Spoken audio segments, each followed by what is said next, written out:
Hi everybody, my name is Kaylee Esparza. I am a second-year psychology major student here at Bakersfield College, and today we are going to be talking about eproctophilia. What is eproctophilia? It is a type of olfactophilia in which people spend what is considered a normal amount of time thinking about flatulence and are sexually aroused by it.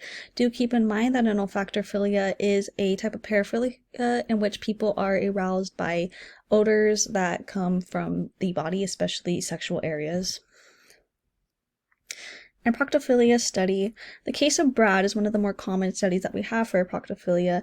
It's actually one of the only studies we have since this type of paraphilia is so rare. There's not much research done on it. Brad is a young man in his early 20s who found out around 16 or 17 years old that he was appalled by the sound and smell of a fart. He discusses how it is important to always talk to his partners about this interest and see if they will consent to it. As always, consent is always very important. When being aroused by flatulence, he considers himself bisexual, but he does not have a desire for intercourse. Romantically, he considers himself straight. Now, this just goes to show that asexuals can also have certain paraphilias as well. Preferences. Some of the people in the eproctophiliac community say the more disgusting a fart is, the more they like it. Some prefer certain fabrics over flatulence so it can make a certain sound that is pleasing to the ears, while others just care about the smell or whether it comes from an attractive person. Most people who are attracted to flatulence are heterosexual males who typically prefer for farts to be targeted on the face, aiming for the ears, nose, and mouth. And the men in the community often try to help others understand by comparing their preferences for sound or smell to farts as how most men have preferences for breasts or buttocks, and find those attractive.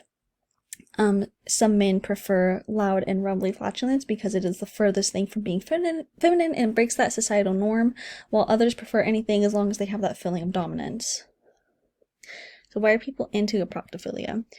Researchers suspect that one reason may be classical conditioning, such as being sexually aroused by somebody attractive and they do something that is unsexual. For example, someone hearing their school crush fart and associating the fart with somebody they found attractive.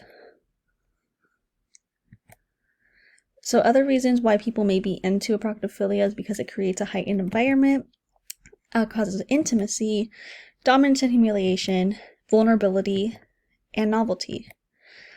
I do believe that this paraphilia can be seen as victimizing since a large part of the community is also into dominance and humiliation, which is a very victimizing paraphilia. Community. This type of paraphilia is considered rare and does not have that many studies out besides a few interviews of Brad and others who remain anonymous.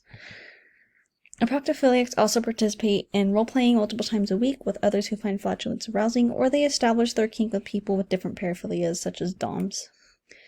Paraphilias can be fluid, and many people can find a sense of community with other people in different interests, and it could still satisfy them in certain ways.